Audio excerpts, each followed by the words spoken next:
Hi guys, tonight we're gently stepping into a quiet but powerful kind of history, the story of the men who carried cameras instead of rifles on the front lines of World War II. In this calm retelling, we'll follow one photographer whose lens captured moments soldiers rarely spoke about, moments that lived between silence, fear, and duty. This won't be a story of battles, but of observing life in the middle of them. A soft journey through the eyes of someone who tried to preserve truth one frame at a time.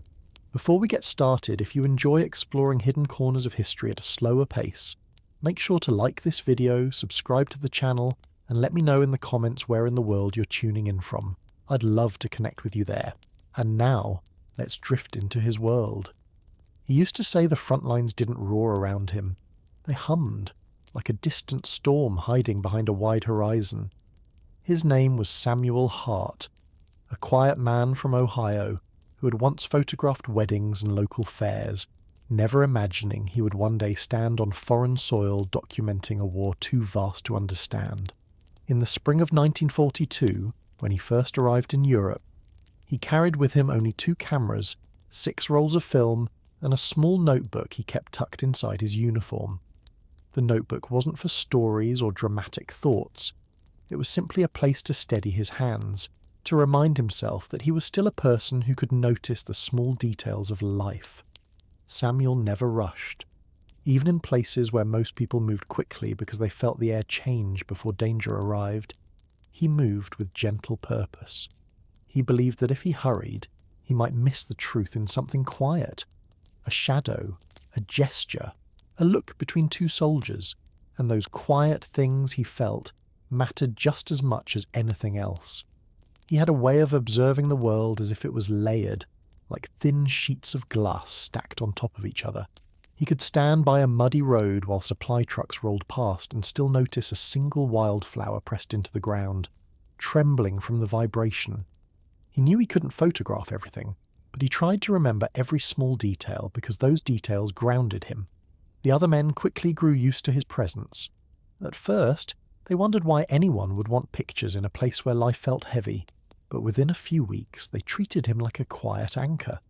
Someone who didn't ask for anything, who didn't complain, who moved with a calm steadiness that made the long days feel less overwhelming. Samuel rarely spoke unless someone asked him a direct question. When he did answer, his voice stayed soft, almost reflective, as if he wasn't describing events but describing the feeling of watching them through a lens.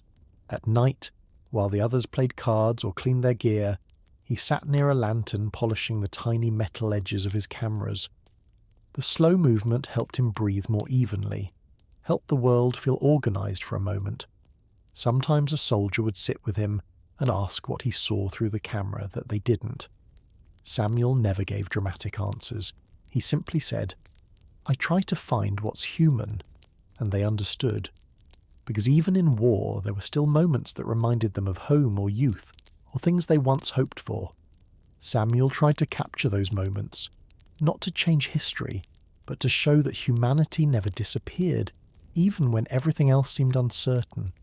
And so his journey began, not with explosions or dramatic scenes, but with a quiet walk down a dirt road at sunrise, his camera hanging softly against his chest, and the light touching the world in a way that made him feel, for a brief moment, that he could breathe again.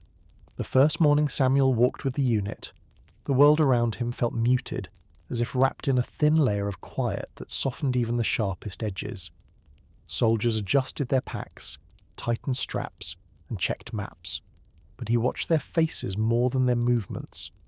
There was a gentleness in those early moments, before the day's demands took hold, a kind of stillness that he knew would never show up in official reports.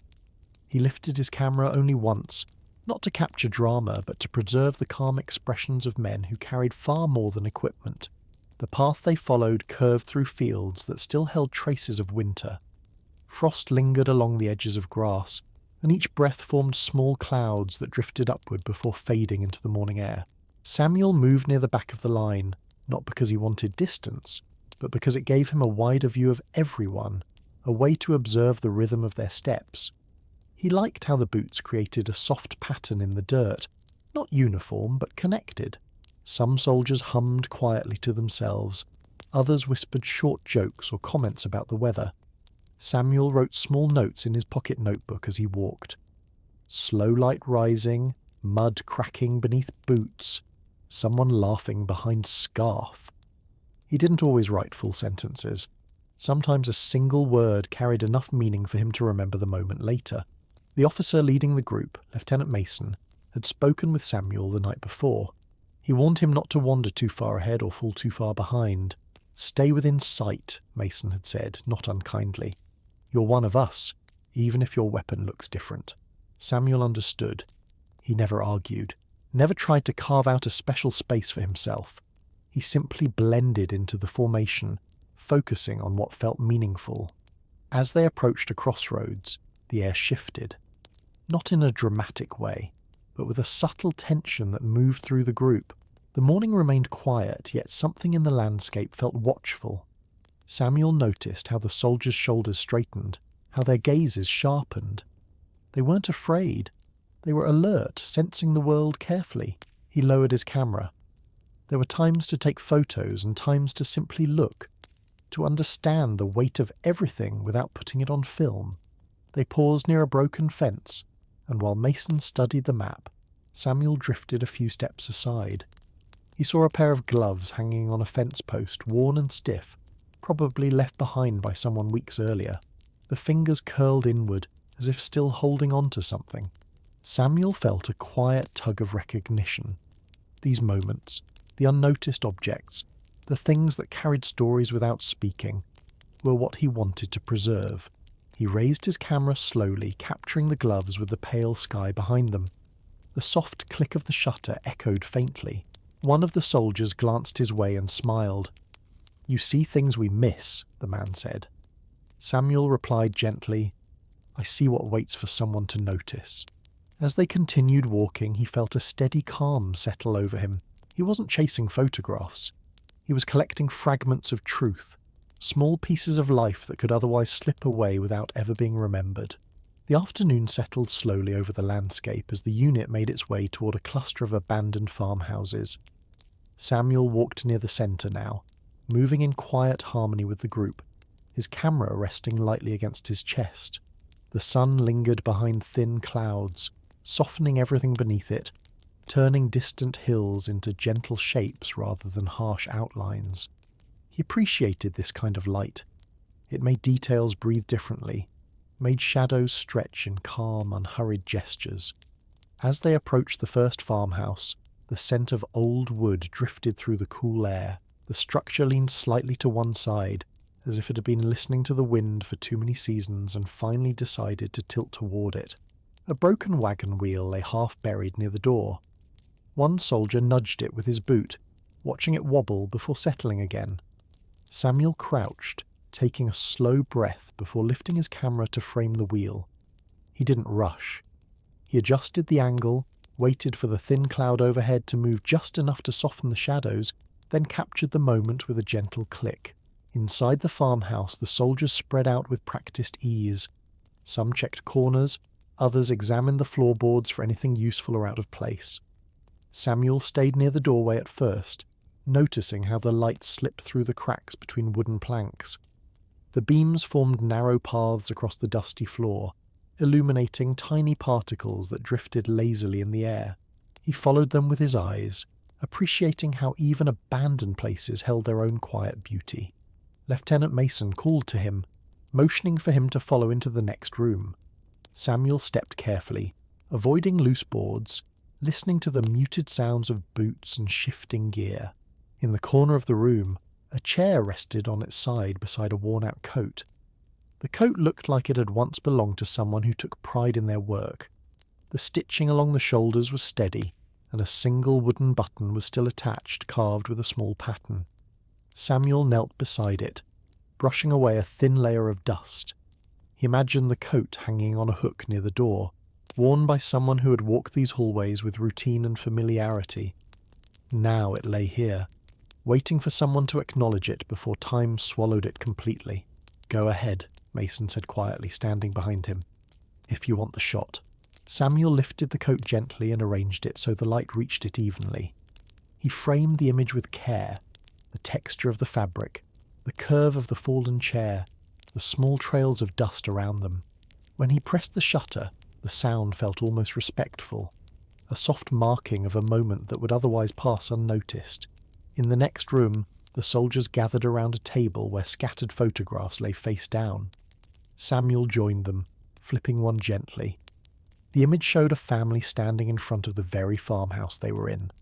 A woman held a basket of apples, a boy perched on the fence, and a man rested his hand on the wagon wheel Samuel had photographed earlier. Their faces wore simple expressions of everyday life. Not joy, not sorrow, just presence. Samuel felt a warm heaviness in his chest.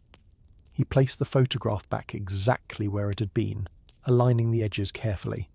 The soldiers stepped aside for him, giving him space without needing to speak. He didn't photograph the family picture.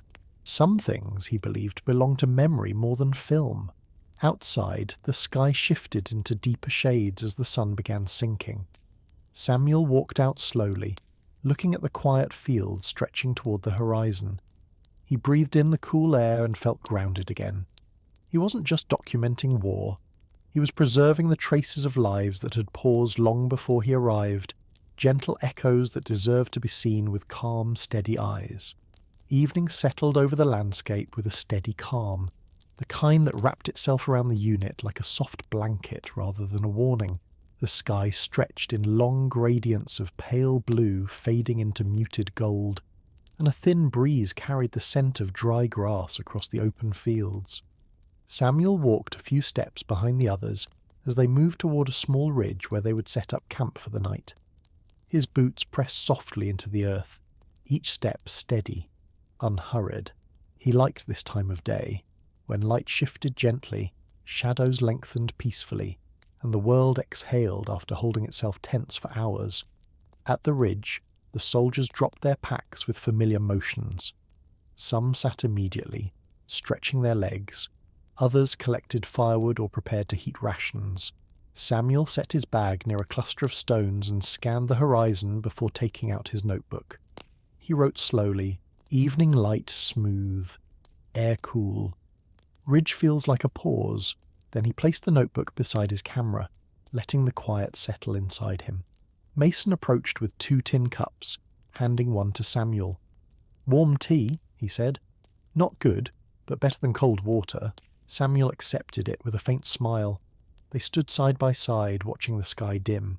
Mason had grown used to these silent moments between them. He didn't expect conversation. His presence alone felt like a kind gesture, one Samuel appreciated more than he ever said aloud. A pair of soldiers nearby began scraping a trench for the fire pit. Their motions were slow, almost rhythmic. Samuel found himself studying their silhouettes, the way their shadows stretched across the ground, merging and separating like quiet waves. He lifted his camera gently and took a single photo, not of faces, but of the outlines of men working together in peace. As he lowered the camera, a soldier named Harris approached, carrying a small metal box. "Found this back at the farmhouse," Harris said. "Didn't open it. Thought maybe you should look." Samuel accepted the box carefully. It was dented on one side but still intact, secured by a simple latch. He hesitated a moment, feeling the weight of whatever story rested inside, then opened it. Inside lay a handful of small objects, a wooden spool with thread wrapped around it, a pair of dull scissors, a folded handkerchief embroidered with the initials ML, and a tiny charm shaped like a bird with stretched wings.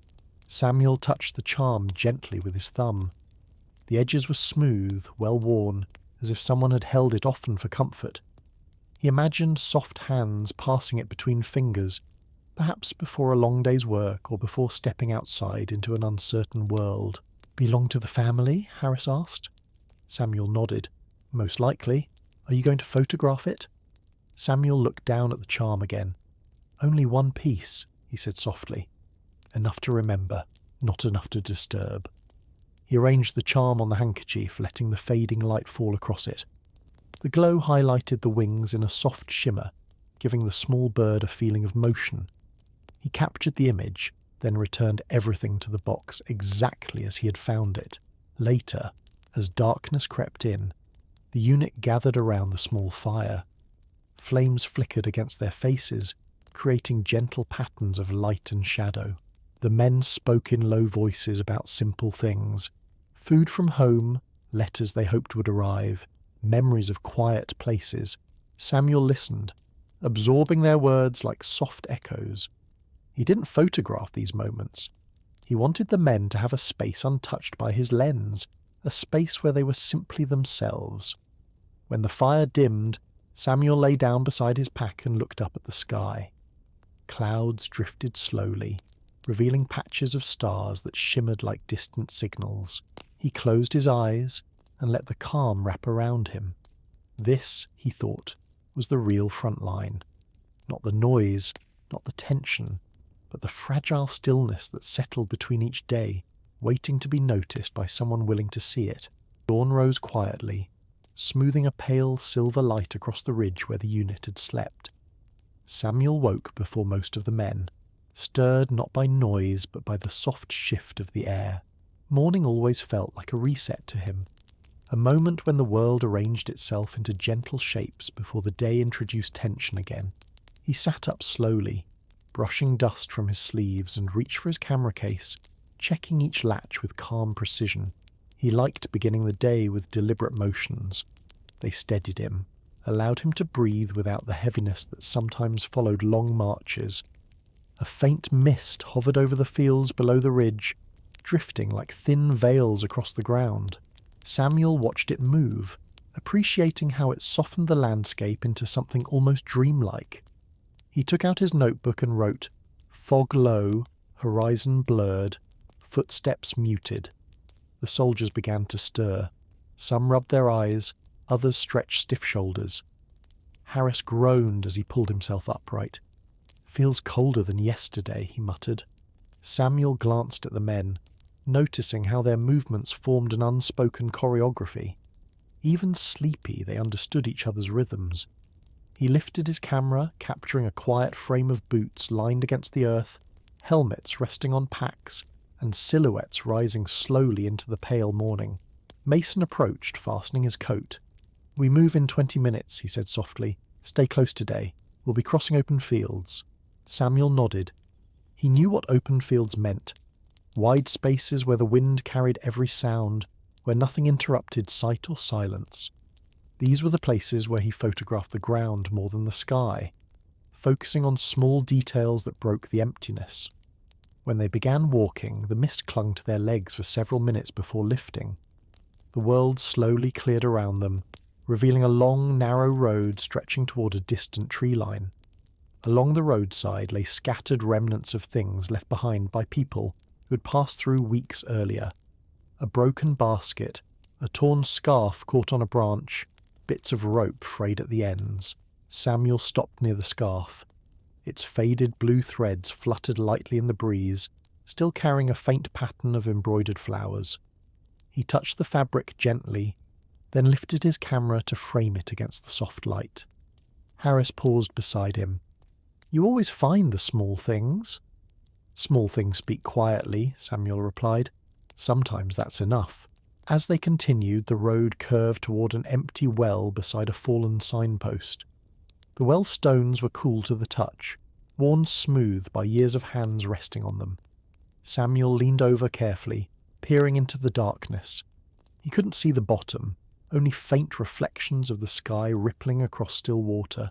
He took a photograph of the well's edge, the pattern of stone, the circle of moss around it, the long shadow of the sign stretching across the ground. Further ahead, the unit paused to check their bearings. Samuel wandered just a few steps aside, drawn by a cluster of footprints pressed into dried mud. They weren't military boots. They were smaller, closer together, the kind walked by people moving quickly but not running. He studied them with gentle focus, feeling a quiet ache in his chest. He didn't photograph these prints. They felt too personal, traces of ordinary lives passing through uncertainty. The men regrouped and continued toward the tree line. Birds began to move through the branches above, their wings creating soft patterns of sound that blended with the gentle rustle of leaves. Samuel felt a sense of calm settle over him. Here, in these quiet hours, The world felt suspended, held between memory and the present. He walked with steady steps, camera warm against his chest, ready for whatever small truth the day would reveal next. The tree line welcomed the unit with a gentle rustling, the morning breeze weaving quietly through the branches as if guiding them forward. Samuel stepped beneath the canopy and felt the air shift instantly. Cooler, shaded, wrapped in the earthy scent of bark and leaves. The forest floor was soft under his boots, covered with layers of fallen needles that muffled every step. He liked this kind of silence, the kind that wasn't empty but filled with small, patient sounds. A distant woodpecker, the faint crack of a twig, the subtle flutter of something unseen. The soldiers spread out slightly, keeping a careful but relaxed formation. Mason raised a hand to remind everyone to stay within sight, and the men nodded without a word. Samuel walked near the back again, letting himself observe the flow of movement. He noticed how the sunlight broke through the branches in scattered patches, landing on uniforms in muted gold circles that shifted with every step. He lifted his camera and snapped a frame of those small pools of light moving across the men like drifting lanterns. A little deeper in the forest, the unit came across a narrow footpath that twisted between the trees. The path looked old, the kind formed by countless quiet journeys rather than hurried escapes. Moss grew in soft lines along its edges, and Samuel paused to run his fingers gently along it. The texture reminded him of the forest back home. Different trees, a different soil, yet the same patient stillness. He photographed the moss, leaning down until the small details filled his lens. A single curled leaf resting on top, beads of moisture clinging to the surface, the faint imprint of an animal's paw nearby. Harris caught up with him. "Feels like a place people pass through for years," he whispered. Samuel nodded. "Places remember footsteps." Harris chuckled softly. "You talk like the forest listens." Samuel didn't answer, but he smiled. They continued until the path opened into a small clearing. In the centre sat a wooden bench, weathered and tilted slightly, as if it had given up trying to stand straight after too many seasons of rain. Nearby, a rusted tin cup lay half buried in leaves. Samuel felt an immediate pull toward the scene. It didn't feel abandoned. It felt paused, as though someone might return at any moment to sit for a quiet rest. He carefully brushed leaves away from the cup, revealing a simple engraved line along its rim. He held it gently, turning it in his hands to catch the faint glimmer of sunlight. He took a photo of the bench, then one of the cup alone, arranged in the leaves where the light touched it just right. Mason approached, hands on his hips. "Anything interesting?" "Something peaceful," Samuel replied. "Sometimes that's harder to find." Mason nodded thoughtfully. "Take your time. We're stopping for a short rest anyway." The men sat scattered around the clearing, some leaning against trees, others sipping water or adjusting gear. Samuel moved slowly around them, not to photograph the soldiers, but to observe how the quiet settled around each person differently. He noticed a feather caught on a low branch, swaying gently. He captured it. He noticed the way boot prints looked softer here, edges blurred by the forest floor. He didn't capture those. When the unit prepared to move again, Samuel closed his notebook with a soft pat. He looked once more at the bench, imagining the countless unknown lives that had paused there before. Then he followed the men deeper into the forest, carrying with him the truth he'd collected. Small, silent moments that reminded him why he walked with a camera instead of a rifle. The forest grew denser as the unit moved forward, the trees rising taller and standing closer together, creating long corridors of shadow between trunks. Samuel felt the air deepen around them, cooler and more still, as if the woods were listening to every step. The soldiers walked with quiet discipline, their movements softened by the thick layer of needles covering the ground. Samuel kept his pace steady, noticing how the branches above shifted slowly with the breeze, letting thin rays of light slide across the path in gentle strokes. As they continued, the faint outline of an old cabin appeared among the trees, its roof sagging inward, and its door hanging by a single hinge. Moss climbed halfway up the walls, and vines twisted around the window frames like careful hands protecting what remained. Mason signalled for the group to pause. "We'll take a quick look," he murmured. The men spread out, checking the perimeter while Samuel approached the cabin at a measured pace. He touched the wooden door lightly, feeling its texture. Rough, splintered, softened by time. Inside, the cabin was dim, with slivers of light slipping through cracks in the roof. Dust floated gently in the air, creating slow-moving patterns that reminded Samuel of drifting snow. A small table stood in the corner, tilted and barely holding a rusted lantern and a book swollen with moisture. He approached the book carefully, lifting the cover just enough to see faded writing inside.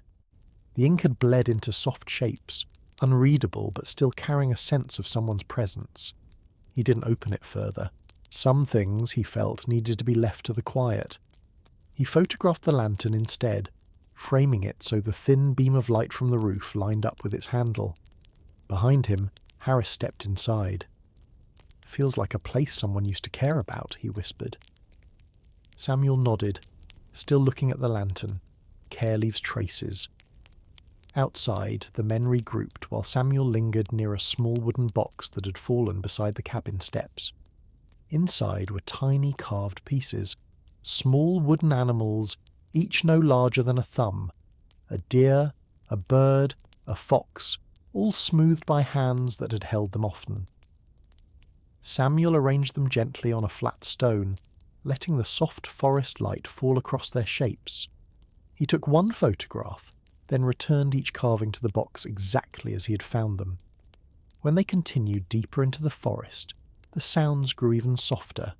A stream appeared ahead, its water moving in slow, clear ripples over smooth stones. The men knelt to refill their canteens. Samuel crouched nearby, watching the way the water bent the reflections of branches overhead. He dipped his fingers in, feeling the coolness settle into his skin. He took a picture of the ripples spreading outward from where his touch had disturbed the calm surface. As they rested, Mason approached him again. "You always look like you're listening," he said quietly. Samuel smiled. "The world whispers more than it speaks." Mason chuckled under his breath. "Well, keep listening. It seems to help all of us somehow."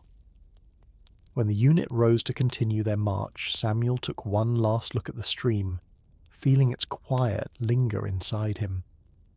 Then he followed the men onward, deeper into the forest's gentle hush, carrying with him another set of moments the world might have forgotten if no one had paused to see them. The forest eventually thinned, giving way to a wide meadow where tall grass swayed in long, patient waves. The transition from shadow to open light felt almost like stepping into another world. Samuel paused for a moment at the edge of the trees, letting his eyes adjust to the brightness. The meadow stretched far in every direction, dotted with clusters of wildflowers that moved gently with the breeze. The air smelled faintly of earth and early blossoms, a scent so peaceful that Samuel felt a small weight lift from his chest. The soldiers spread out slightly as they moved forward, their silhouettes cutting slow paths through the grass. Samuel followed, watching how each step created a soft ripple, how the field seemed to breathe around them. He lifted his camera and captured the movement, not sharp, but fluid, as if the land itself shifted with the passing of the unit. Near the centre of the meadow, they came across an old wooden cart lying on its side.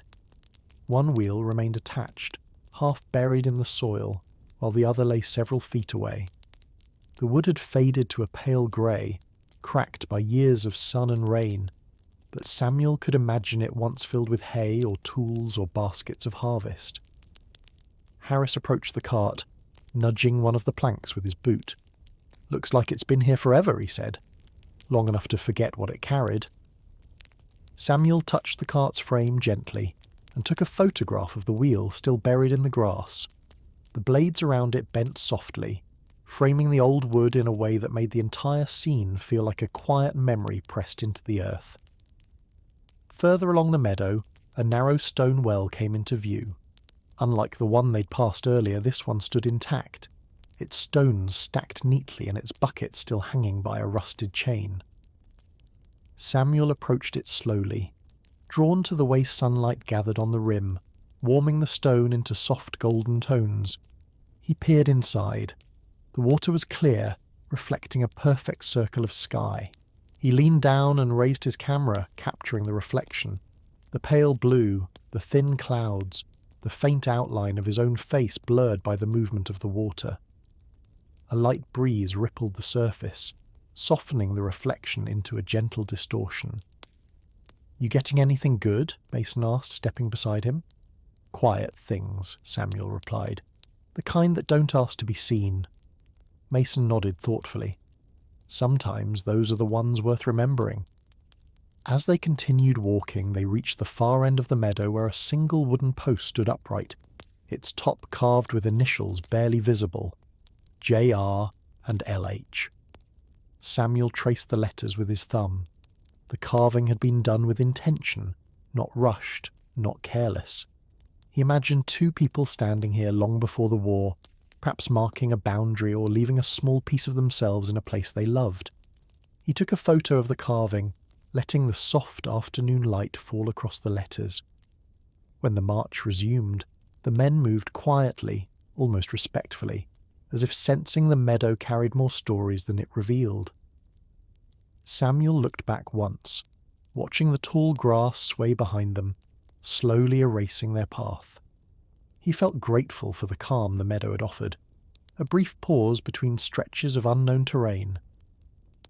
Then he followed the unit toward the distant line of hills, camera resting warm against his chest, ready for whatever quiet truth waited ahead.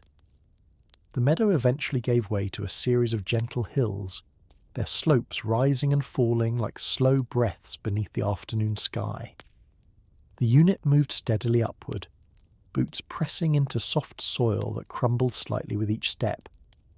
Samuel followed near the middle of the group, feeling the familiar rhythm settle into his body, the calm of walking, the steady weight of his camera, the quiet awareness of the world around him. The wind shifted as they climbed higher, carrying a cooler edge that brushed against their faces. Samuel noticed how the breeze made the grass ripple in long sweeping motions, almost as if the hills themselves were bowing to the passing soldiers. He lifted his camera and captured the movement, the gentle curve of the land bending beneath the sky. At the crest of the first hill the unit paused. From there the landscape opened into a broad view of distant fields, narrow roads, and a scattering of farmhouses dotting the horizon. The light was soft, falling across the scene in thin layers, like a watercolour washed with pale gold. Samuel stood still, absorbing every detail, the way the shadows spread slowly across the fields, the soft haze that drifted near the far-off trees, the distant flicker of a bird crossing the sky. He didn't take a photograph right away. He preferred to let the scene settle inside his mind before capturing it. Harris stepped beside him. "Feels peaceful from up here," he murmured. Samuel nodded. Sometimes distance changes everything. They continued up the next slope, where the remains of an old stone wall stretched in a broken line across the ridge. Moss covered much of it, and several stones had tumbled down the side of the hill, scattering in uneven patterns. Samuel knelt near one of the fallen stones, noticing a small patch of lichen forming delicate circles in shades of pale green. He framed the stone carefully, placing the cracked wall in the background so the contrast between what had fallen and what still stood could be seen. As he clicked the shutter, Mason approached with quiet steps. "We'll stop at the top for a short rest," he said. "Good light for your work, I imagine." Samuel offered a soft smile. Light always finds something. At the highest point of the hill, the wind grew stronger, making their coats flutter and sending strands of dried grass spinning lightly across the ground. The men set down their packs, some sitting on the slope while others stood surveying the land. Samuel walked a few paces away from the group, drawn by a small wooden signpost half buried in the earth. The writing had faded almost completely, but the outline of a hand-carved arrow remained visible. He traced it gently, imagining travellers who once followed its direction long before the war reshaped the land. Beneath the signpost, a cluster of white flowers grew, fragile, yet standing firm against the wind. Samuel lowered himself to photograph them, capturing their petals just as a gust swept through, bending them softly but not breaking them. When he returned to the group, one of the younger soldiers, Dunley, held a tin of preserved fruit he'd saved for the climb. "Want some?" he asked shyly. Samuel shook his head. "You enjoy it. Moments like this are rare." Dunley smiled and sat beside him, eating slowly, watching the view with wide, thoughtful eyes. "Do you ever get tired of seeing so much?" he asked. Samuel considered the question. "Not tired," he said gently. "Just aware. Every place holds a story, even if it whispers." Dunley nodded, as if the answer made more sense than he expected. When Mason finally signalled for the unit to move again, Samuel rose with the others, taking one last look at the hills stretching behind them. The wind carried a soft hum as they descended, a steady, calming sound that made the world feel momentarily balanced. He followed the men down the slope, steady steps, camera warm against his chest, ready to listen to the next quiet moment hidden in the land ahead. The descent from the hill brought the unit into a low valley, where the air felt warmer, held close to the ground as if the land were collecting sunlight for later. Samuel walked with steady steps, noticing how the light shifted between the slopes, settling into soft folds that moved as the men passed. The valley floor was scattered with tall reeds and small pools of clear water that reflected the sky in trembling shapes. Each step through the reeds created gentle swaying motions that rippled outward like quiet signals. Samuel lifted his camera once, capturing the reflection of a drifting cloud, broken into fragments across the water's surface. The men ahead slowed as they approached an old wooden footbridge stretched across a narrow stream. Its boards were uneven, some warped by years of weather, others softened by moss along the edges. Mason raised a hand, guiding the men to cross one at a time. Samuel knelt near the side of the bridge, studying the patterns of the wood, the grooves worn smooth by countless footsteps, the faint marks where someone had once carved initials into the railing. He traced the carving lightly. ER, paired with a second pair of initials now too worn to read. He photographed the railing, letting the sunlight strike the surface at an angle that revealed the old lines. On the other side of the stream, the valley opened into a gentle clearing dotted with slender birch trees. Their pale trunks glowed softly in the afternoon light, bark peeling in thin layers that curled like quiet pages. Samuel paused beneath one tree, running his fingers along the bark, feeling the contrast between the smooth surface and the rough edges. He glanced up to see a small bird perched high on a branch, feathers fluffed against the breeze. The bird remained still, watching the soldiers with calm curiosity. Samuel raised his camera slowly and captured the delicate silhouette framed by the sky. Harris wandered over, wiping sweat from his brow. "Everything's calmer down here," he said. "Feels like the land forgot there's a war at all." Samuel nodded. "Some places hold peace longer than others." They pressed forward until they reached the remains of a small stone cottage tucked near the valley's edge. Only two walls still stood, the roof long collapsed, and the doorway filled with wild growth. A cluster of purple flowers had taken root where the kitchen floor once was. Samuel stepped carefully, drawn to the flower's gentle colour against the grey stone. He crouched and took a photograph of a single bloom bending slightly beneath its own weight. Mason approached with a map in hand. "We'll rest here a few minutes," he said, "then move north." Samuel wandered to the back of the collapsed cottage, where a broken pottery bowl lay half buried in the soil. The glaze was chipped, but a faint pattern of blue spirals remained. He brushed dirt from its surface with slow, gentle movements, imagining meals once shared in this quiet valley, long before soldiers passed through.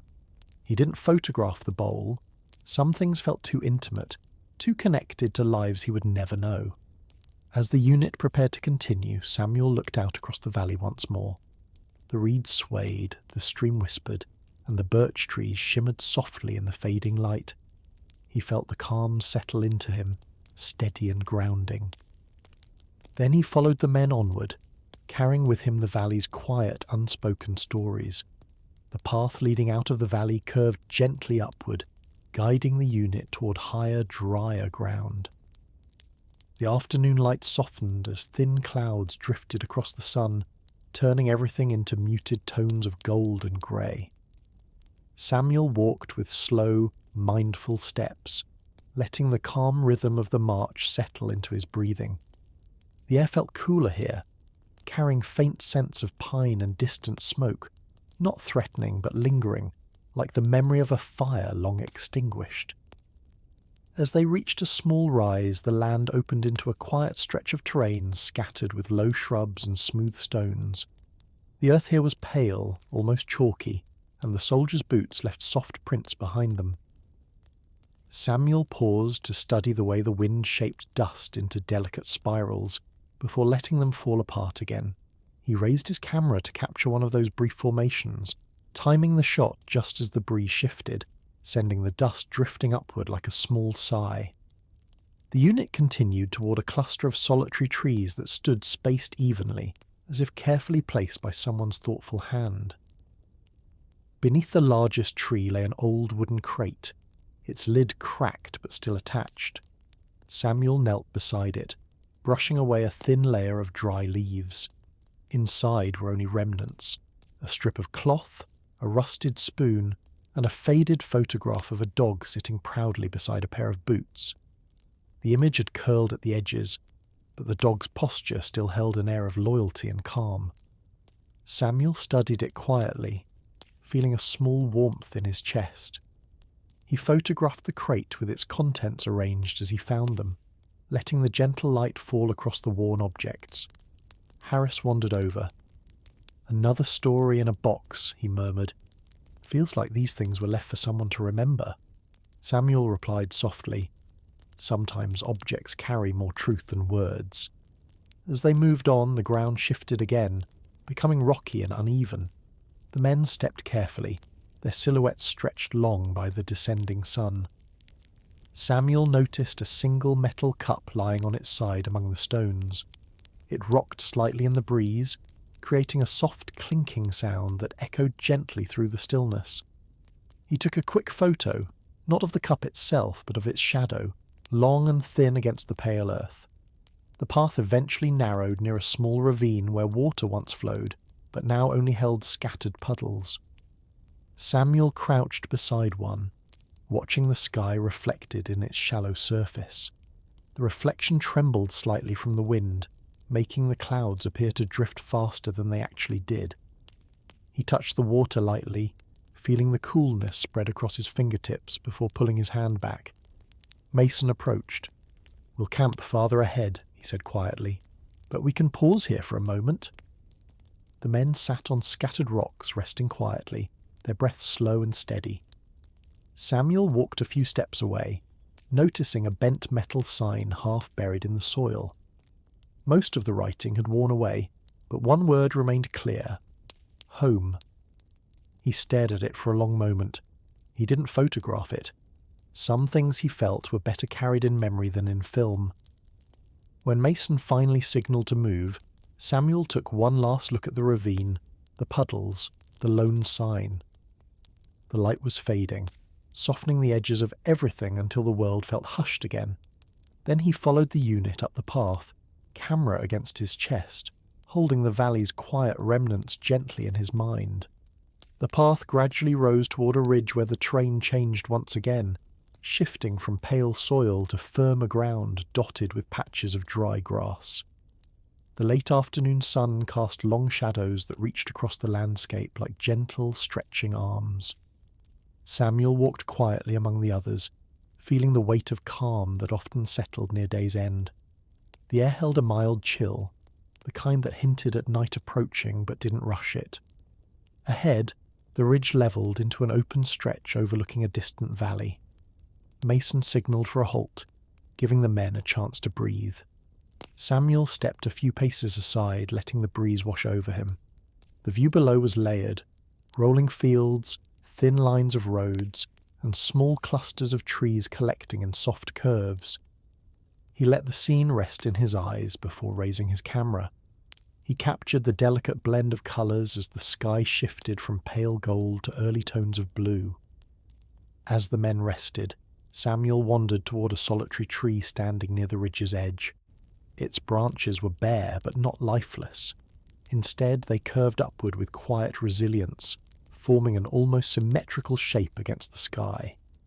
At its base lay a small stack of stones, arranged with care. He crouched down to study them. The stones were smooth, likely carried from the valley below. Whoever placed them here might have done so in a moment of reflection, or as a simple marker of passing. He photographed the arrangement, framing it with the horizon beyond. Harris joined him, hands in his pockets. "Looks intentional," he said. "Someone took their time." Samuel nodded. Care has its own language. They continued walking along the ridge toward a small depression in the ground, where the remains of an old fire pit sat. Charred bits of wood lay untouched, surrounded by brittle grass. Samuel knelt and brushed one of the larger pieces lightly. It crumbled at his touch, confirming that it had been abandoned long before the unit arrived. He photographed the circular outline of the pit, capturing the way the wind stirred the grass around it. As they prepared to move again, Samuel noticed a single glove resting a few feet away. It was worn, the leather softened at the edges but still intact. He lifted it gently, turning it over in his hands. The glove felt oddly warm from the sun, as if it still carried the last moment it had been worn. He set it down and photographed it from above, letting the natural shadows define its shape. The unit pressed onward until they reached the far end of the ridge where a narrow path dropped toward a lower plateau.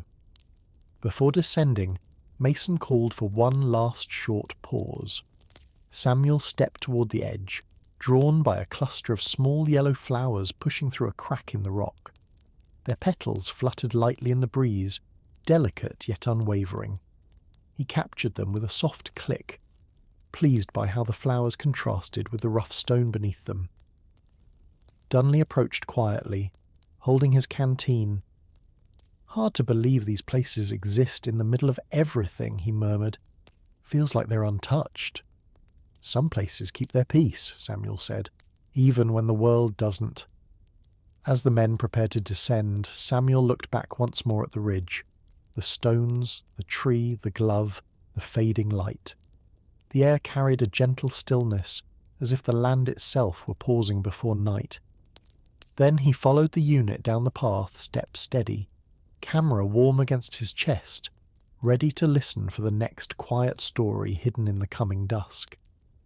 The path from the ridge led the unit onto a wide, sloping plateau where twilight gathered slowly, softening every outline into gentle shapes. The sky above shifted toward deeper shades of blue, streaked with thin clouds that drifted like quiet brush strokes. Samuel moved with the group at an unhurried pace, feeling the day settle into a calm that wrapped around them like a light blanket. The plateau was mostly open, broken only by scattered stones and low shrubs that rustled softly in the evening breeze. The ground felt smoother here, worn by weather rather than footsteps, and Samuel found comfort in the steady rhythm of walking across it. A faint chill seeped into the air, but not enough to unsettle the men. It simply reminded them that night was drawing closer. As they travelled farther, they came upon the remains of a wooden fence stretching partially across the plateau. Most of the posts had fallen or leaned at awkward angles, but a few still stood, stubborn yet graceful, their surfaces cracked by years of wind. Samuel approached one upright post and noticed faint carvings worn nearly smooth. He traced the lines gently, unable to read them, but sensing intention in the markings. He positioned his camera and captured the post silhouetted against the deepening sky. Harris passed by, pausing to look at the fence. "Funny how things stay standing even when nothing asks them to," he said. Samuel nodded. "Some things hold on quietly." The unit continued until they reached a shallow dip in the plateau where a small pool of rainwater had collected. The surface reflected the darkening sky with surprising clarity, turning the clouds into mirrored shadows. Samuel knelt beside it, watching how the slightest breeze created soft ripples that stretched outward in perfect circles. He photographed the reflection just as a single leaf landed on the surface, the rings spreading under it like gentle whispers. Farther ahead, near a cluster of rocks, the men paused again. Mason gave them a few minutes to rest before moving on to find a place for camp. Samuel wandered toward a flat stone that caught his eye. On it lay a thin piece of twine and a small metal button, both weathered but intact. He studied them quietly, imagining them as part of someone's clothing long ago. Instead of photographing them up close, he shifted his angle and captured the stone with both objects resting side by side, letting the fading light cast long shadows around them. Dunley approached, rubbing his hands together for warmth. "Feels like this place gathers memories," he said softly. "Like everything left behind ends up here." "Land remembers in small ways," Samuel replied. "It keeps what it can." The men began to move again, heading toward the far edge of the plateau where the ground gently dipped toward a line of darkening trees. Before leaving, Samuel stopped near a clump of tall grass swaying in the breeze. At its base, a single feather lay half hidden. He picked it up, feeling the lightness between his fingers. The feather shifted in the wind, soft and flexible, carrying a sense of quiet resilience. He placed it back where he found it and took one photograph, the feather resting lightly among the grass, framed by the soft glow of the early evening. When the unit finally continued toward the trees, Samuel followed with steady steps. The air cooled further, wrapping the plateau in peaceful stillness. He looked back once at the faint reflections in the water, the leaning fence posts, the scattered stones. Each detail felt like a small echo of the world that existed before them. Then he turned toward the approaching dusk, camera warm against his chest, ready for the next gentle moment waiting in the shadows. The trees at the edge of the plateau formed a gentle barrier between open land and the quiet dusk settling beneath their branches. As the unit stepped into the wooded area, the air shifted again, cooler, deeper, carrying the soft scent of pine and damp earth. Samuel welcomed the change. Forest light at dusk had a special quality he always noticed. It didn't fade sharply, but softened gradually, as though the trees held on to the last bit of day before allowing night to take its place. The ground here was uneven but cushioned by fallen needles. Their steps made almost no sound, turning the march into a slow, steady glide through the narrowing paths. Samuel watched how the remaining daylight filtered between the branches, breaking into thin streaks that slid across the men's shoulders as they passed. He raised his camera once, capturing a sliver of light cutting across a trunk like a thin line of quiet gold. Deeper in, they came across a pair of wooden beams forming the remains of an old shelter. Only the base structure stood, leaning toward one side as though tired from holding its shape for too many seasons. Moss covered much of the wood, glowing faintly in the dim light. Samuel approached slowly, noticing a small metal hook still attached to one beam. It swayed gently in the breeze, barely moving, as if waiting for hands that would never return. He photographed the hook against the darkened wood, letting the moment settle in silence. Harris stepped beside him.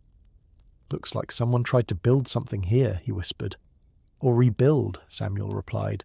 "Some places refuse to disappear." They moved on until the forest opened into a narrow clearing lined with tall, thin saplings. Their branches trembled softly in the evening wind, creating a faint whispering sound that blended with the distant rustle of leaves above. Samuel paused near one of the saplings, running his fingers gently along its smooth bark. He lowered himself to photograph the way its delicate shadow stretched across the forest floor in a single thin line. At the far end of the clearing lay a small fire ring made of stones, long cold and dusted with fallen needles. Samuel crouched and brushed the top layer away. Beneath it, the stones were darkened from old heat, arranged with care. He photographed the ring from above, letting the quiet geometry of the stones fill the frame. Dunley approached quietly, glancing at the scene. "Feels like someone rested here not that long ago," he murmured. Samuel nodded. "Some moments stay in the land even after people leave." As night continued to gather, Mason signalled for the unit to continue toward a suitable campsite. The path narrowed again, winding gently downward.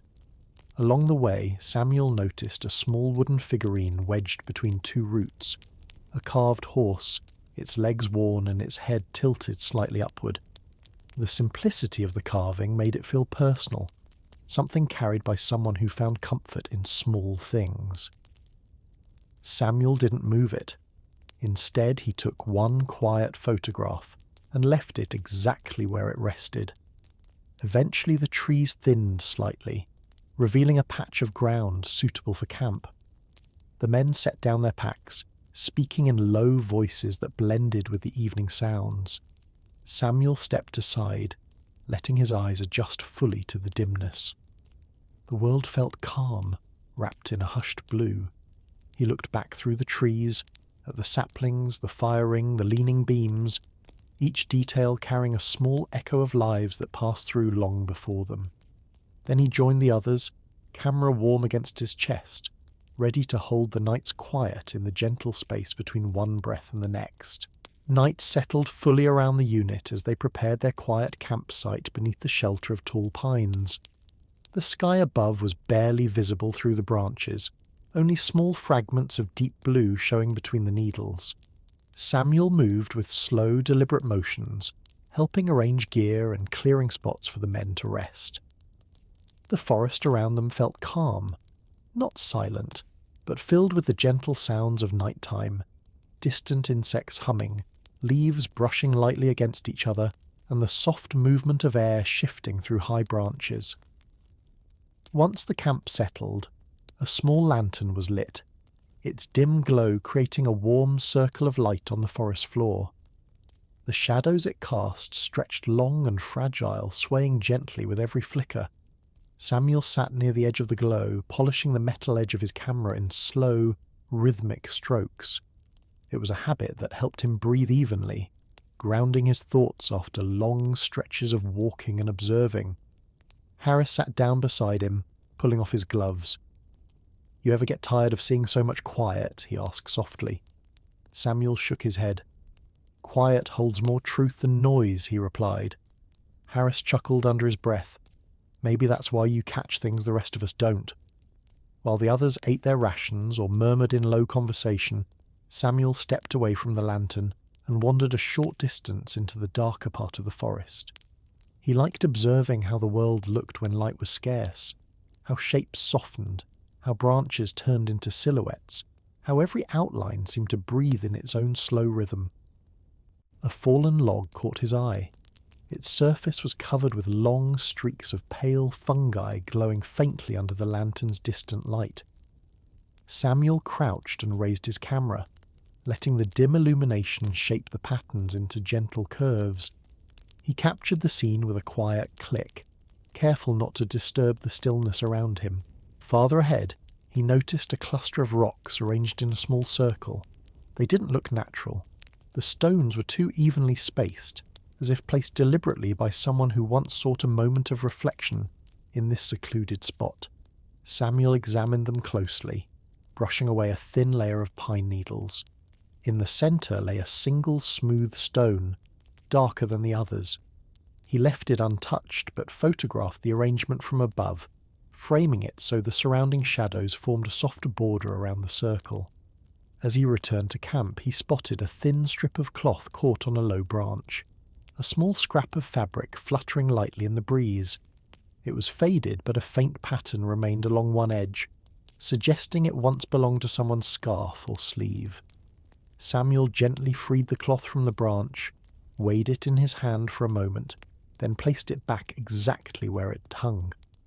He photographed it there, letting the cloth's movement create subtle lines across the frame.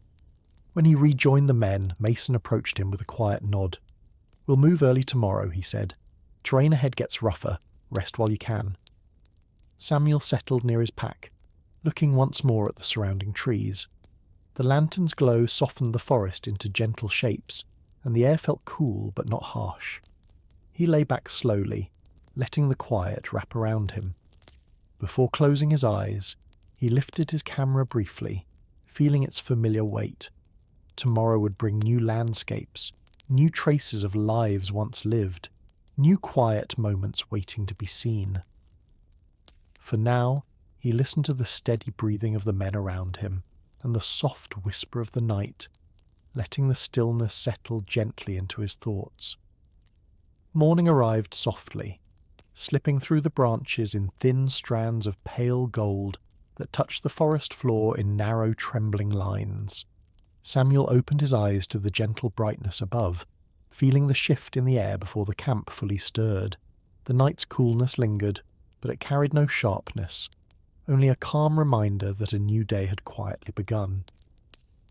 The men rose slowly, stretching stiff muscles and brushing needles from their coats. Samuel moved with unhurried purpose, packing his gear with the same deliberate motions he practiced every morning. He checked each part of his camera with quiet care, ensuring the lens was clean, the settings correct, the mechanism smooth. These small rituals steadied him, shaping the beginning of the day into something orderly and familiar. Mason signalled for a light breakfast before moving out. The men gathered near the extinguished fire, eating in low murmurs as the forest brightened around them. Samuel sat slightly apart, watching how the sunlight drifted between the trees in shifting patterns. He lifted his camera and captured the contrast between the warm light and the cool shadows, letting the moment settle into the frame. When the unit began moving again, the forest grew denser. The path narrowed, winding through clusters of thick roots and uneven ground. Samuel stepped carefully, mindful of the branches hanging low overhead. The air carried a faint scent of damp bark and early morning dew, grounding him with each breath. Along the path he noticed a narrow stream weaving between the trees. Its water was clear and quiet, barely making a sound as it slipped over smooth stones. He paused briefly to photograph the way the water reflected a fragment of the sky, capturing the soft shapes of leaves drifting on the surface. Harris slowed to match his pace. "Feels like we're walking through someplace forgotten," he whispered. Samuel nodded. Some forests keep their stories close. They pressed deeper until they reached a small clearing where a fallen tree lay split in half, its centre hollowed by age. Mushrooms grew along the inside, arranged in neat rows like tiny steps leading nowhere. Samuel crouched, fascinated by the quiet order of the fungi. He took a careful photograph, framing the mushrooms against the dark hollow of the trunk. Near the tree, Dunley found a tin whistle half buried in the dirt. He held it up, examining the dents along its side. "Think someone played this out here?" he asked softly. Samuel took the whistle from him, turning it gently in his hands. "Someone carried it," he said, "and carrying something means it mattered." He returned it to its resting place, taking a single photograph before stepping back. The unit continued through the clearing, eventually reaching a stretch of forest where the ground sloped downward. Ferns grew thickly here, their fronds brushing against the soldiers' legs as they passed. Samuel walked more slowly, observing how the ferns curled at their tips like unfurling letters. The light dimmed slightly under the dense canopy, turning the air cool and still. At the bottom of the slope, they came across an old wooden signpost leaning against a boulder. The writing had faded, but the shape of an arrow still remained. The direction pointed toward a path now overtaken by vines and roots. Samuel photographed the signpost with a quiet sense of respect, a marker left by someone who once needed guidance through these same trees. As the unit prepared to move into rougher terrain ahead, Samuel paused for a final look at the clearing behind them. The hollow tree, the ferns, the glint of the tin whistle beneath the soil, all small pieces of lives that had passed through long before. He followed the men forward, his step steady, camera warm against his chest, ready to meet whatever quiet truth the next stretch of forest would reveal. The forest gradually thinned as the unit moved forward, the trees spreading farther apart until soft patches of sunlight began reaching the ground again. Samuel felt the air warm slightly, losing the deep chill of the shaded woods. Ahead, the land opened into a gentle slope dotted with scattered rocks and low growth, a quiet transition from dense forest to open terrain. The men paused at the edge of the trees, adjusting straps and shifting their packs. Samuel stepped a little aside, letting his eyes sweep over the slope. The sunlight touched the grasses in thin, wavering lines, and the breeze moved through them with a soft, rhythmic sway. He lifted his camera and took a single frame, not of any one detail, but of the light itself settling calmly across the hillside. As the unit continued downward, Samuel noticed the remnants of a narrow stone path hidden beneath patches of grass. Only a few stones remained visible, arranged in a crooked line that hinted at a trail once used often but now nearly erased. He knelt beside one stone, brushing away dirt to reveal a faint groove carved along its side. Whether it was intentional or simply the work of time, he couldn't tell, but the mark felt like a small whisper of someone's footsteps long gone. He photographed the stone before rising to follow the others. At the base of the slope lay the remains of a wooden cart axle, half buried and softened by weather. Its iron fittings were rusted into deep red tones, and dry vines curled around it like delicate fingers. Harris nudged it gently with his boot. "Strange how things end up in places like this," he murmured. Samuel crouched beside the axle. Maybe it stopped here. Maybe someone needed to leave it behind. He lifted his camera, framing the vines carefully so they draped across the metal like thin threads. As the men pressed on, the slope levelled into a quiet clearing bordered by bushes heavy with dried leaves. In the centre lay a small pile of twigs arranged in a deliberate shape. Not quite a circle, not quite a pattern, but clearly placed with intention. Samuel studied it for a moment, sensing it might have been a signal or simply a gesture someone left behind. He captured it from above, letting the afternoon light cast soft shadows around the edges. Dunley approached, squinting at the arrangement.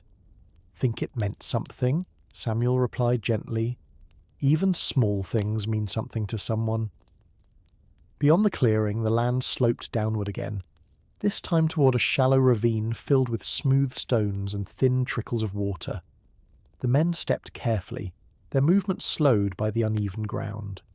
Samuel lingered near a cluster of stones that glimmered slightly under the sun.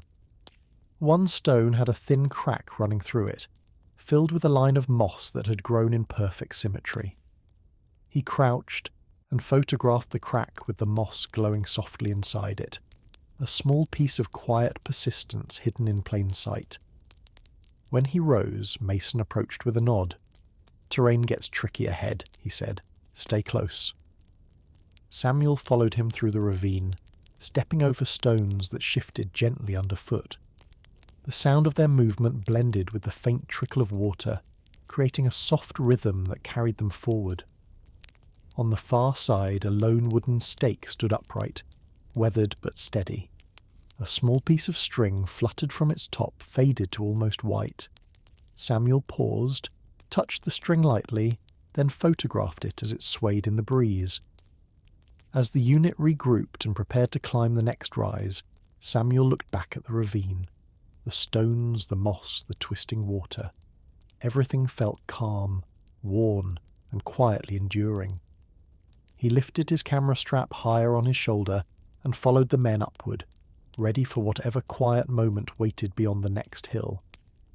The next rise led the unit onto a long, narrow stretch of land where the grass grew shorter and the wind moved more freely, brushing against their coats with a steady, cooling touch.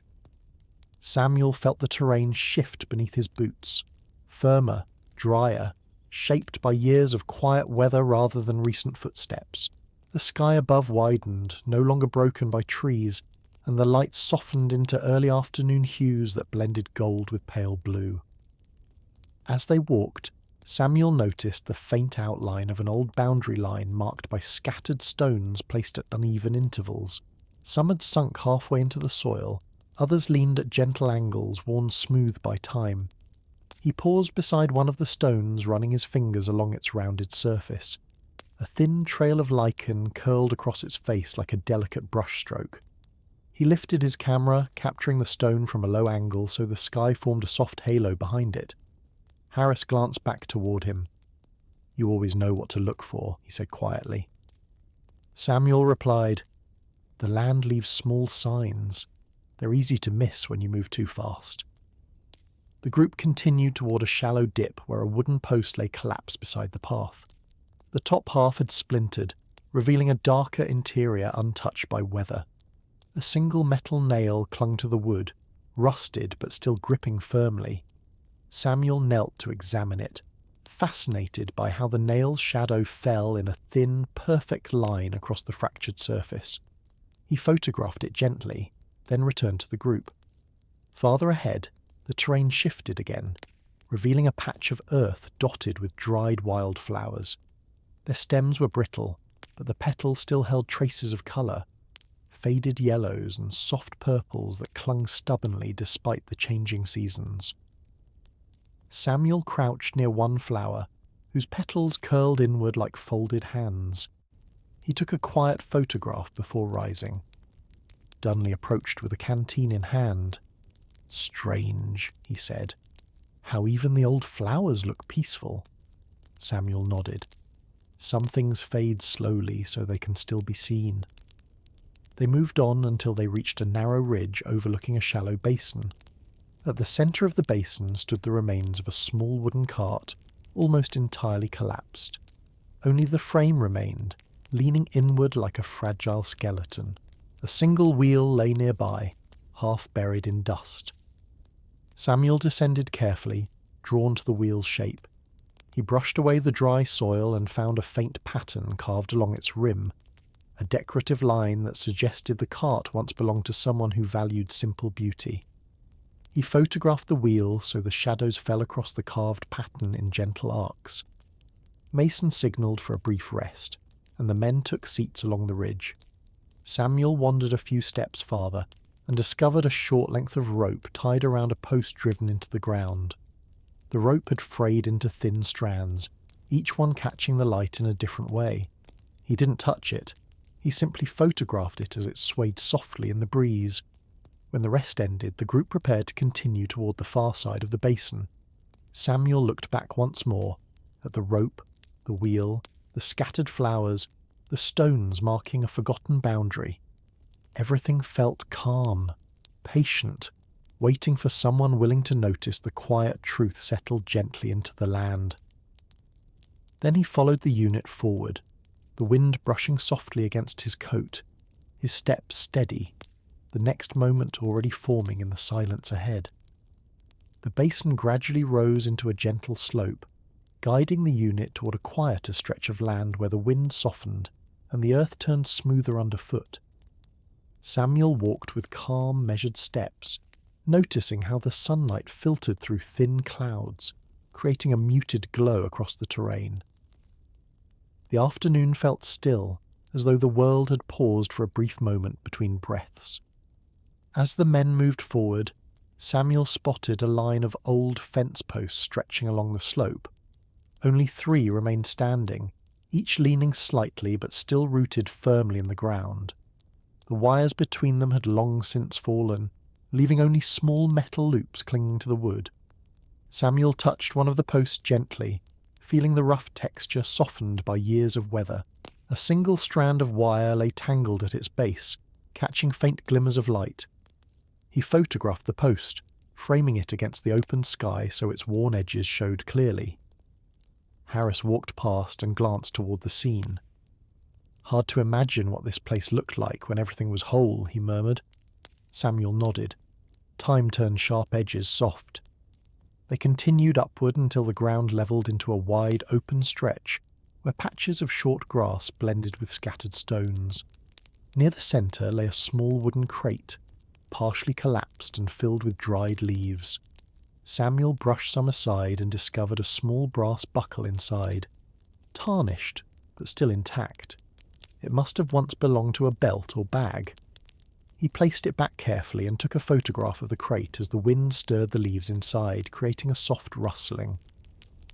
A few steps away, Dunley crouched near a large flat stone. "Look at this," he said quietly. Etched faintly across the surface was a curved line, perhaps the beginning of a carving, or simply a natural crack shaped by weather. Samuel examined it closely, appreciating how the line caught the sunlight in a gentle shimmer. He photographed the stone from above, letting the shadows outline the subtle marking. As the group prepared to move again, Samuel noticed a small patch of wild grass growing in a perfect circle, its blades longer and greener than the surrounding field. Something about its shape felt intentional, as if the land had nurtured it differently. He knelt beside it and took a slow, careful photograph. Descending the far side of the rise, the men entered a shallow depression where several thin branches lay arranged in a loose pattern. The arrangement didn't appear accidental. The branches formed a faint triangle pointing toward the horizon. Samuel studied it, sensing a quiet purpose behind its shape. He photographed it softly, careful not to disturb anything. Mason approached, hands resting on his pack straps. "We'll reach another forest line soon," he said. "Terrain should calm again." Samuel nodded, absorbing the quiet around them. As they left the depression, he glanced back at the triangle of branches, the circle of grass, the weathered posts standing against the sky. The land held its memories gently, offering them to anyone willing to pause long enough to see. He followed the unit onward, step steady, camera warm against his chest, ready for the next quiet moment waiting just beyond the horizon. The land ahead sloped gently into a wide stretch of open ground, where the grass grew in soft, wavering lines, brushed continually by a calm afternoon wind. Samuel felt the warmth of the light settle on his shoulders as the unit moved forward, the sky above turning a softer shade of blue as the sun drifted lower. The terrain here felt patient, almost untouched, with only faint traces of movement left behind by animals or distant travellers. As they walked, Samuel noticed a cluster of stones arranged in a loose semicircle a short distance from the path. The stones varied in size, some no larger than a fist, others wide enough to serve as a seat. Their placement wasn't perfect, but it carried a sense of intention, as though someone had once paused here, shaping the stones into a quiet gathering place. Samuel knelt beside the larger stone, observing a thin ring of pale moss forming along its edge. He photographed the semicircle from above, letting the gentle shadows fall in soft arcs across the scene. Harris approached, wiping dust from his gloves. "Think people met here?" he asked. "Maybe," Samuel murmured. "Or maybe someone wanted a moment alone." They pressed onward until the ground curved toward a low ridge. Near the base of the ridge lay a single wooden plank half buried in grass. Its surface was cracked, but a faint hand-carved pattern remained along one corner. A small repeating shape, almost like waves. Samuel brushed the dirt away carefully and captured it with a quiet click. Dunley paused behind him. "Someone took their time on that," he said. "Even simple things carry patience," Samuel replied. At the top of the ridge, the men stopped to rest. Samuel wandered a few steps away and noticed a thin ribbon of cloth caught between two stones. It fluttered lightly in the breeze, pale and frayed at the edges. He crouched to study it. The ribbon seemed ordinary, yet it held the kind of calm presence that made Samuel wonder who had placed it there, and why it remained untouched. He photographed it gently, allowing the wind to add soft movement to the frame. As the men prepared to continue, Mason signalled for them to check their gear. Samuel tightened the strap of his camera and followed the group along the ridge until they reached a small dip filled with dry reeds. The reeds rustled in a delicate chorus whenever the wind passed through them, creating a soft music that blended with the quiet afternoon. Samuel paused at the edge, letting the sound wash over him. He captured a single photograph of the reeds bending together in the same direction, like a silent bow to the passing wind. Beyond the reeds, the land stretched toward another faint tree line in the distance. A single wooden stake stood alone in the field, leaning forward slightly as though pointing the way. Its top was chipped, but the grain of the wood still showed gentle curves formed by time. Samuel touched it lightly, sensing the years it had endured. He photographed it, letting the open sky frame its fragile persistence. As the unit continued toward the approaching forest, Samuel glanced back at the ribbon, the carved plank, the semicircle of stones. Everything felt quietly arranged, as if the land itself offered small reminders that even in unsettled times, calm moments still waited to be found. He adjusted the camera against his chest and followed the men forward, steps steady, ready to meet whatever gentle truth awaited in the trees ahead. The distant tree line grew clearer with each step, its shape darkening gently against the fading afternoon light. As the unit approached, the air cooled again, carrying the quiet scent of bark and dry leaves. Samuel felt the shift immediately. Forests had a way of softening the world, collecting sounds and returning only the gentlest echoes. The path narrowed as they entered the trees, the canopy above dimming the light into a calm, muted glow. The forest floor was scattered with fallen branches and clusters of dried ferns, their fronds curled inward like resting hands. The men adjusted their pace, steps slower now, boots sinking slightly into the soft layer of needles. Samuel watched how the last strands of sunlight wove between the branches, drifting in thin beams that brightened patches of earth one moment before fading the next. Near a bend in the path, he noticed a fallen tree lying diagonally across the forest floor. Its bark had peeled away in long strips, revealing smooth wood beneath. Small mushrooms sprouted along one side in a neat row, each one shaped like a tiny cup. Samuel crouched beside them, fascinated by their fragile order. He photographed the row, framing it so the mushrooms seemed to glow faintly in the dim light. Harris stopped beside him. "Forest feels older here," he whispered, "like it's been listening for a long time." Samuel nodded. Some woods keep their quiet the longest. They continued deeper until the path opened into a small clearing ringed by tall trunks. In the centre lay a shallow pit filled with dried leaves and pine cones. Samuel approached it, noticing a single smooth stone placed carefully atop the leaves. It didn't look accidental. Someone had placed it there with intention. He photographed the stone, letting the stillness of the clearing settle around him. As the men rested, Dunley wandered toward a cluster of saplings at the clearing's edge. "Hey," he called softly, "come look at this." Samuel joined him and found a small wooden carving wedged between two roots, a simple shape resembling a bird with its wings folded. The carving was rough but expressive, as though made quickly yet thoughtfully. Samuel held it gently for a moment, feeling the small grooves under his fingertips. He placed it back exactly where it rested and took a single quiet photo. When the break ended, the unit pressed on. The forest grew darker as the canopy thickened overhead, turning the path into a cool corridor of shadows. Samuel noticed a thin ribbon of light slipping through a high crack in the branches, landing on a patch of moss below.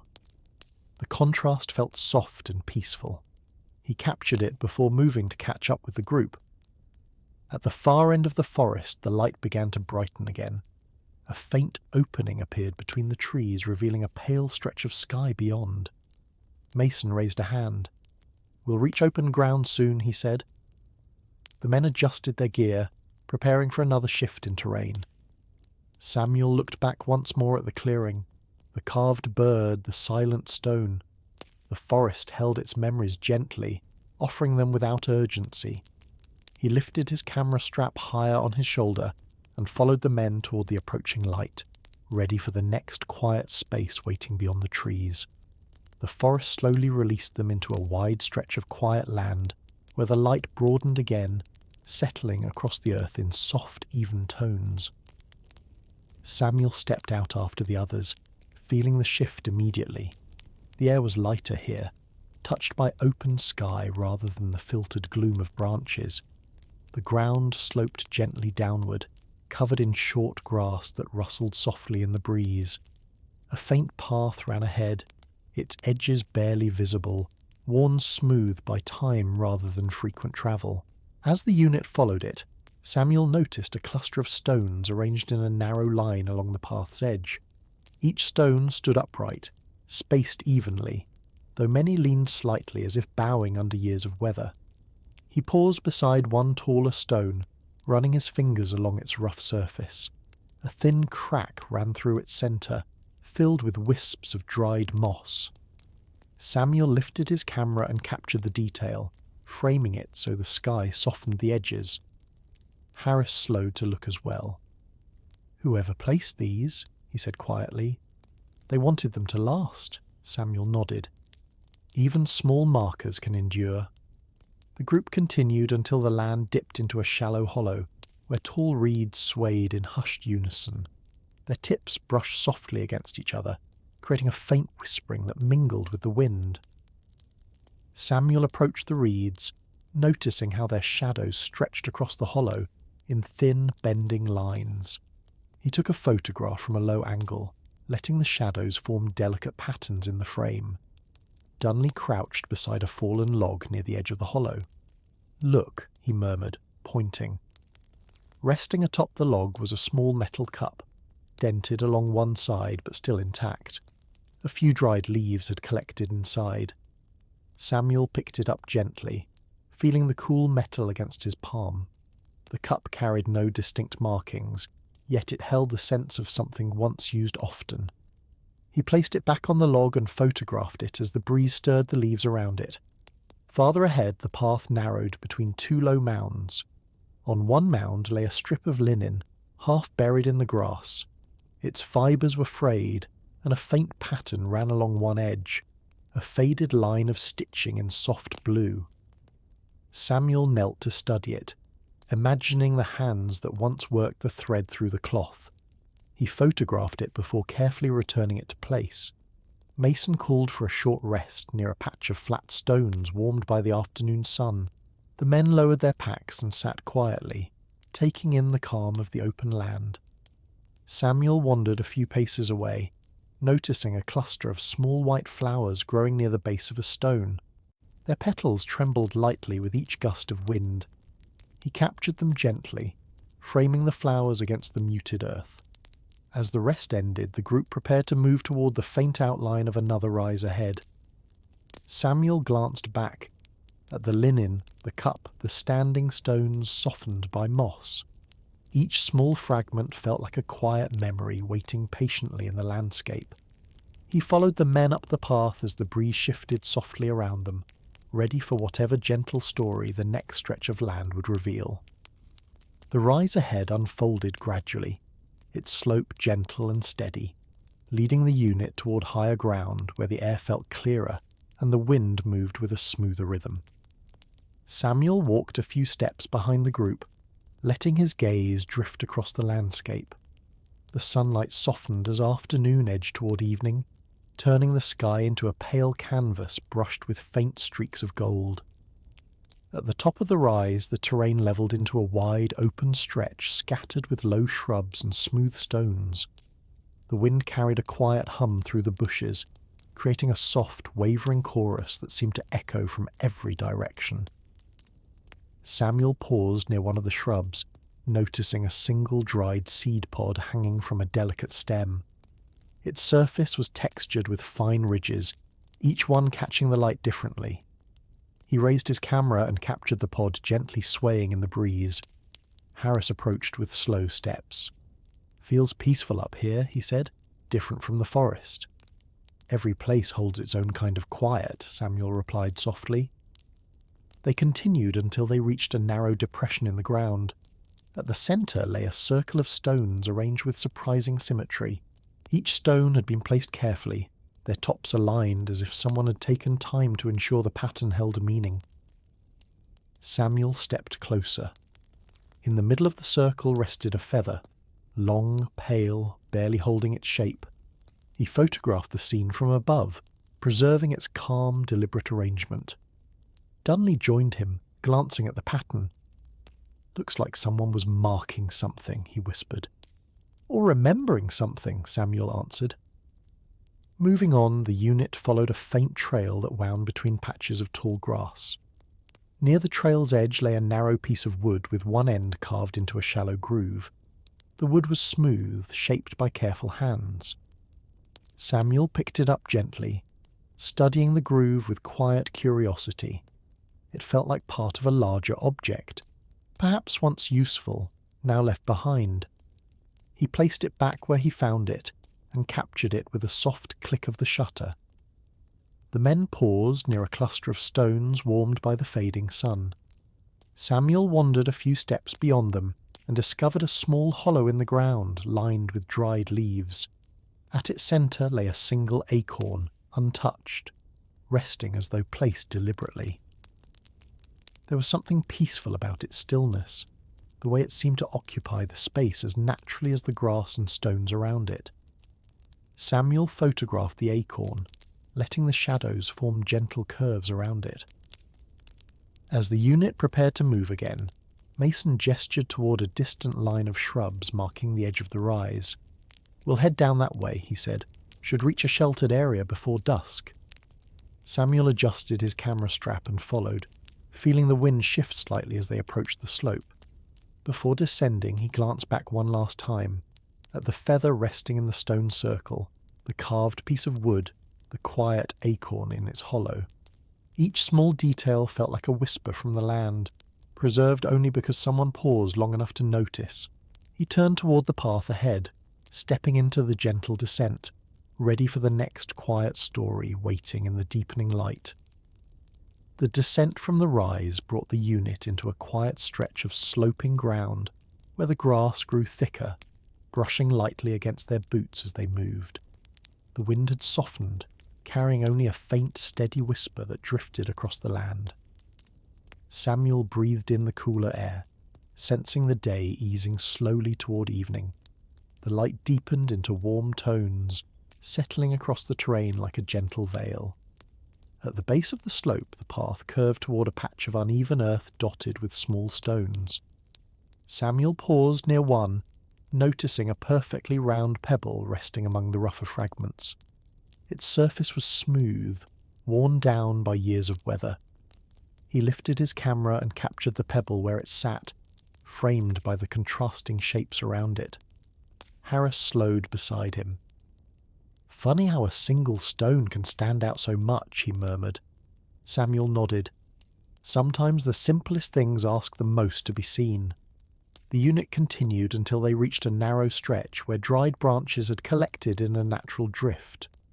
One branch, longer than the rest, curved softly at the end, casting a thin shadow that trembled with each gust. Samuel crouched and photographed the shadow, watching how it stretched across the ground like a small, delicate line. Beyond the branches lay a fallen fence, its rails scattered in different directions. One rail remained intact, resting at an angle against a patch of tall grass. Samuel examined it closely. The wood carried faint scorch marks, not fresh, but old enough to be nearly hidden. He wondered briefly what story the marks held, then took a gentle photograph before rising. Dunley approached, pointing toward a shallow dip nearby. "There's something down there," he said. They walked toward it and found a small wooden box half covered by dried weeds. Samuel brushed the weeds aside and opened the lid carefully. Inside lay only a single metal button, tarnished but still holding a faint shine. He photographed the button resting in the tiny space of the box, then closed it and returned it exactly where he found it. As the unit pressed forward, the ground levelled into a quiet, open stretch that seemed to hold the last warmth of the day. A cluster of wild grass swayed near the centre, forming a soft arc. Samuel noticed a feather caught in the blades, its edges illuminated by the fading sunlight. He knelt and took one slow photograph, feeling the scene settle gently into his thoughts. Mason called for a short pause near a low mound ahead. The men set down their packs, stretching their shoulders. Samuel wandered a few paces farther and found a small hollow at the base of the mound. Inside lay 3 small stones placed in a neat line. The stones were nearly identical in size, each one positioned with quiet care. He didn't move them. He simply photographed the arrangement, letting the shadows fall softly across the hollow. When the rest ended, the group prepared to continue toward a sheltered area visible in the distance, a cluster of trees gathering like a protective circle. Samuel took one last look at the feather in the grass, the lone button in its box, the smooth pebble glowing faintly in the evening light. Each detail felt like a gentle echo from moments long past. Then he followed the men toward the trees, ready for the calm that the approaching dusk always seemed to bring. The cluster of trees ahead welcomed the unit with a soft shift in the air, the temperature cooling just enough to signal they were entering a sheltered space. The branches formed a gentle canopy overhead, filtering the last light of day into thin, muted strands. Samuel felt the calm gather around them as they stepped onto the forest floor, which was covered in a soft layer of dry leaves. Their footsteps made faint, steady sounds like slow breathing. The men spread out slightly, moving with practiced ease. Samuel let his gaze drift upward, noticing how the treetops swayed together in unhurried motions. He photographed one trunk where the bark curved in a spiraling pattern, the fading light catching only the raised ridges. Mason signalled for a brief rest. The unit settled quietly, dropping their packs near a fallen log. Samuel walked a few paces farther into the grove, drawn by a patch of moss glowing faintly in the cool dusk. At its centre lay a small twig shaped naturally like a perfect arc. He captured the shape softly, letting the moss create a gentle backdrop. Harris wandered over, brushing his hands on his coat. "Forest feels calm," he murmured. "Calmer than most."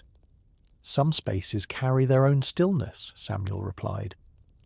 Continuing deeper, Samuel noticed a small indentation in the ground near the roots of an old birch. Inside sat a stone smoothed into an oval, its surface polished by time. A single dried leaf rested across it, unmoving except for the slightest tremble when the wind shifted. Samuel knelt and photographed the leaf as it lay, delicate against the stone. Nearby, Dunley crouched beside a broken branch. "Look at this," he said. The branch had split cleanly, leaving a hollow centre that held a scattering of tiny pine seeds. Samuel leaned closer. The seeds looked arranged, but likely settled naturally. Still, the quietness of the moment felt deliberate. He took a photograph before rising. Beyond the birch, a narrow clearing opened where faint light still touched the ground. At the centre stood a weathered stump, its top smoothed by age. On it lay a small circle of pebbles, not arranged with perfect precision, but intentionally placed. Samuel studied them, feeling the soft echo of someone's moment of pause. He photographed the circle just as a breeze shifted the smallest pebble slightly, adding a gentle imperfection to the frame. As the unit prepared to move again, Mason approached. "We'll make camp soon," he said quietly. "Light's fading fast." Samuel nodded and glanced once more at the stump, the pebbles, the quiet grove holding the last light of day. The forest seemed to breathe around them, offering calm in subtle gestures, a curved twig, a leaf resting on stone, seeds gathered in a hollow. He followed the others toward the deeper trees, camera warm against his chest, ready for the night's gentle stillness to unfold across the land. Evening deepened as the unit moved farther into the grove, the remaining daylight fading into soft shades of blue and grey. The air cooled steadily, wrapping the forest in a quiet stillness that made every small sound feel sharper yet calmer. The rustle of leaves, the distant call of an unseen bird, the slow shifting of boots across the forest floor. Samuel walked near the centre of the group, his senses attuned to the subtle changes in the atmosphere as night approached. The path narrowed between two tall pines whose roots twisted above the ground like old, patient hands. Samuel paused beside one root where a cluster of tiny acorns lay in a shallow hollow. They looked untouched, arranged naturally in a loose pattern. He knelt and photographed them, letting the dim light shape their smooth surfaces. Harris slowed beside him. "I don't know how you spot half these things," he whispered with a quiet smile. "They're small," Samuel said softly, "but small things last." The group pressed farther until they reached a low rise where the trees briefly opened, revealing a sliver of sky. The last light flickered through the branches, forming thin lines across the ground. At the centre of this open patch lay a long piece of bark curled into a gentle spiral. Its texture caught the fading light, revealing delicate ridges and small cracks.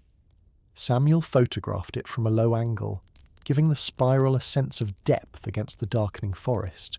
Dunley approached with a canteen in hand. "Feels like everything slows down here," he murmured, "like the forest is waiting for something." Samuel nodded. Waiting can be peaceful.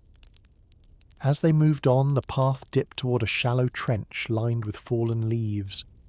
In the trench rested a single wooden stick, its end pointed and smooth, as though carved by someone long ago.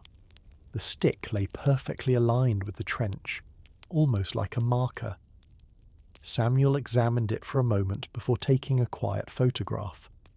The trench itself seemed to guide the eye forward, drawing them deeper into the calm.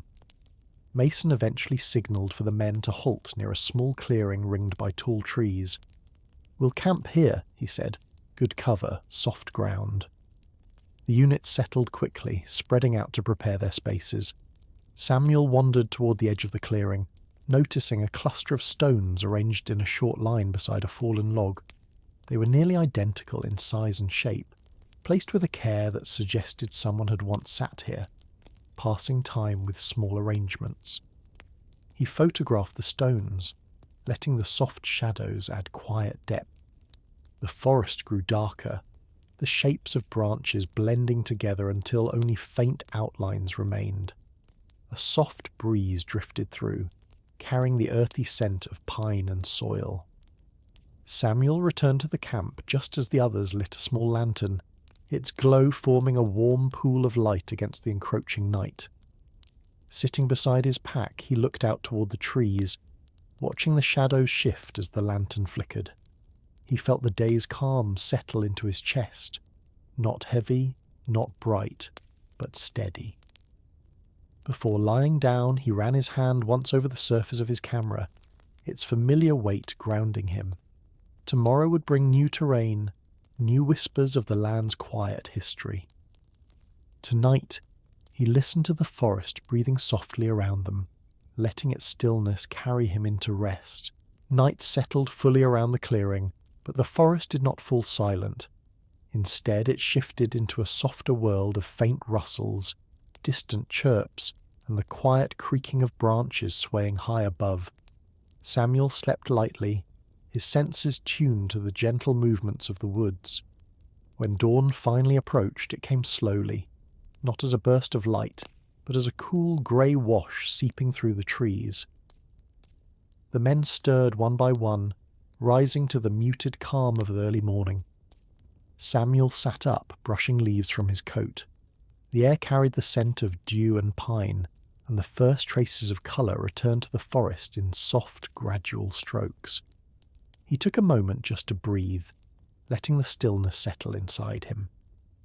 As the unit prepared to move, Samuel noticed a patch of ground near the edge of the clearing where droplets of dew had collected on a fallen leaf. The droplets reflected the dim morning light like tiny beads of glass. He knelt and captured the delicate scene, framing the leaf so that each droplet shimmered faintly against the cool earth. Harris approached quietly, holding his canteen. "Mornings like this almost feel gentle," he whispered, "like the forest's letting us pass." Samuel nodded. Some mornings feel like a quiet permission. They followed the path leading out of the clearing, stepping through a thin mist drifting low between the trees. The mist curled around their boots, softening every movement. Samuel watched how the men's shadows shifted in the hazy light, stretching long and then fading into the fog. He took a single photograph of the path ahead, where the silhouettes blended into the drifting grey. As they continued, the forest opened into a narrow corridor lined with tall trunks. At the base of one tree, Samuel noticed a small indentation in the soil, a shallow bowl where rainwater had gathered.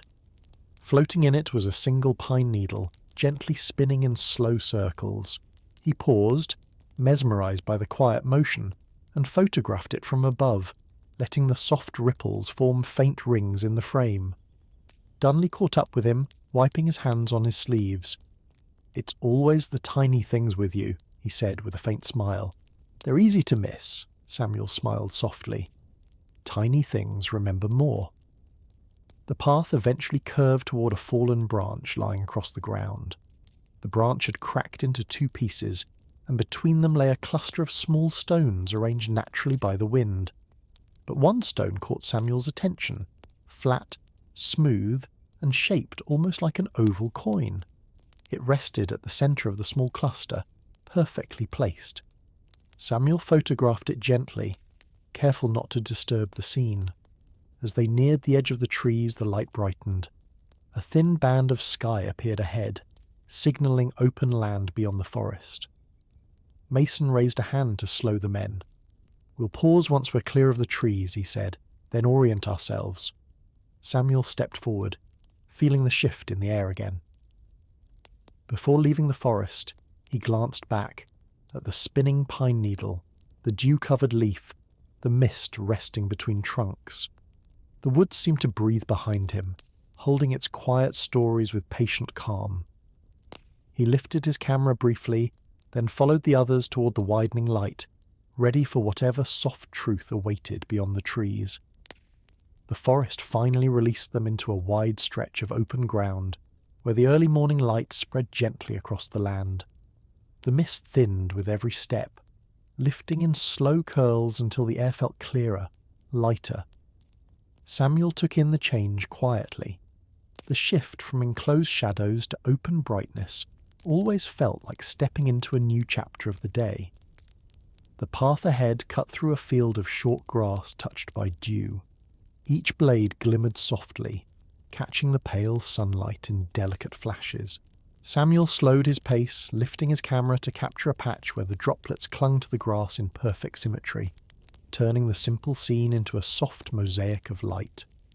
Harris exhaled deeply behind him. "Feels good to see the sky again," he said. Samuel nodded. Open ground carries its own calm. As they continued, the unit came upon an old wooden marker leaning precariously beside the path. The surface had faded to a pale grey, and the carved lettering was nearly lost to time. Only a faint symbol remained, a small curve resembling a crescent. Samuel brushed his fingers lightly over the worn wood, then photographed it from the angle where the morning light revealed just enough detail to show the crescent's shape. Dunley stopped nearby and squinted. "Wonder what it used to mark," he murmured. "Maybe a boundary," Samuel said softly, "or maybe just a reminder." Moving forward, the terrain shifted into rolling dips and rises.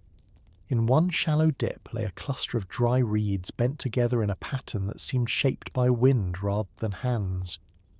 Samuel crouched, observing how the sunlight filtered through them, creating gentle lines of shadow on the ground. He captured the moment, careful not to disturb the fragile arrangement. At the next rise, the men paused. Mason checked the map while the others took a moment to breathe. Samuel wandered a few steps away and found a single stone resting on a larger flat rock. The stone was smooth and oval, clearly placed rather than dropped. It reminded him of the quiet markers he'd seen throughout their journey, small gestures left behind by people whose names had vanished but whose traces remained. He photographed the stone, framing it against the soft morning colours. As the unit began moving again, the breeze picked up slightly, carrying a warm hint of approaching midday. The path tilted downward toward a narrow field bordered by a line of thin shrubs. Near one shrub, Samuel noticed a piece of twine tied loosely around a branch. The knot had frayed, the ends drifting in the breeze like quiet flags. He paused to capture it, appreciating how the twine's gentle motion contrasted with the stillness of the land. Harris glanced at the scene and smiled. "Even the wind leaves things for you," he joked softly. Samuel answered with a quiet smile. "Everything leaves something." The shrubs opened into a wide clearing where patches of sunlight pooled across the ground in warm circles. The men walked through them slowly, their shadows stretching and shrinking as they moved. Samuel lifted his camera one last time, capturing the moment where light and shadow met in soft balance. Ahead, the land sloped gently toward another line of distant trees. Mason signaled to continue. Samuel took one final look at the clearing, the twine, the crescent marker, the oval stone. Each detail felt like a quiet fragment of someone's lingering presence. He followed the men toward the next horizon, ready for whatever soft memory the land whispered next. The land ahead eased into a long, gradual slope, where the morning light settled warmly across the grass. The air felt clearer now, the mist entirely gone, leaving behind a soft brightness that made every detail seem gently sharpened. Samuel walked with steady steps, the familiar weight of his camera resting against his chest, ready for the quiet stories the terrain might offer. The path narrowed slightly as it dipped between two low ridges. On the left ridge, Samuel noticed a patch of stones arranged in a loose arc. The stones were small and smooth, placed with just enough intention to stand out from the natural scatter around them. He stepped closer, letting the breeze brush against his coat as he knelt to look more carefully. A thin strand of dried grass had curled itself inside the arc, aligning almost perfectly with its curve.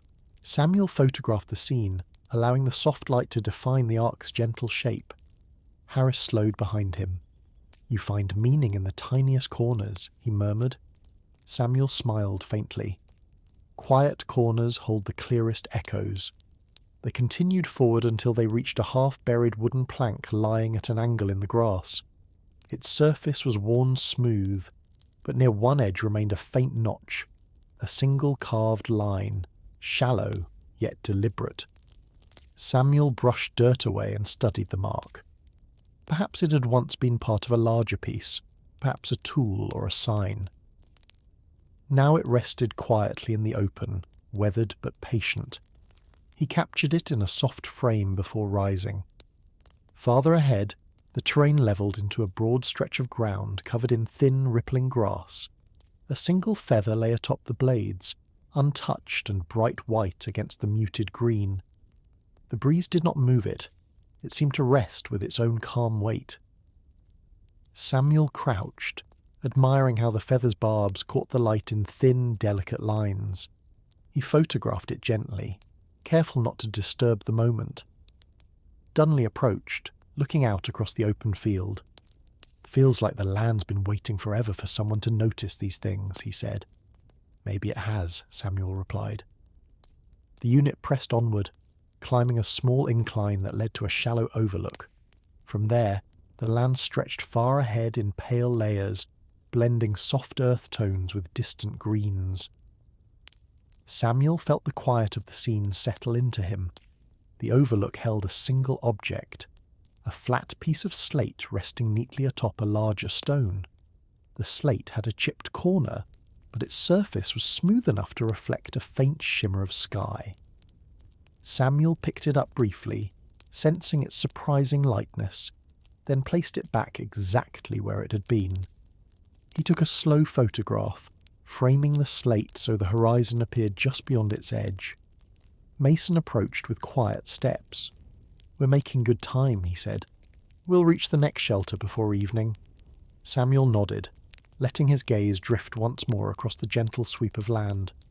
Before leaving, he noticed a small depression near the base of the overlook. Inside it sat 3 tiny pine cones arranged side by side, their shapes nearly identical. Whether placed by nature or hand, they formed a simple harmony that drew his attention.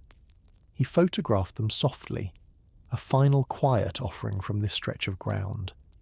As the unit moved on, Samuel adjusted his camera strap and walked with the group, feeling the calm of each observed detail remain with him. The land behind them held its quiet truths in soft balance, waiting patiently for anyone willing to pause long enough to see. The path ahead stretched into a final gentle descent, where the land opened wide beneath a soft late-morning sky.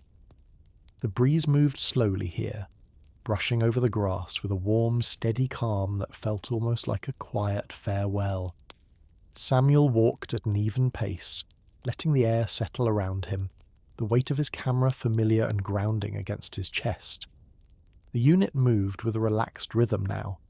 The terrain had softened, the morning light grown warmer, and the sense of tension that sometimes followed them seemed to dissolve in the open space. Ahead, a long band of thin shrubs traced the edge of the slope, their leaves drifting lightly in the breeze. Samuel paused near one shrub where a single curled leaf clung to a low branch. The leaf's edges were pale, almost translucent, as though time had thinned it into delicate lace.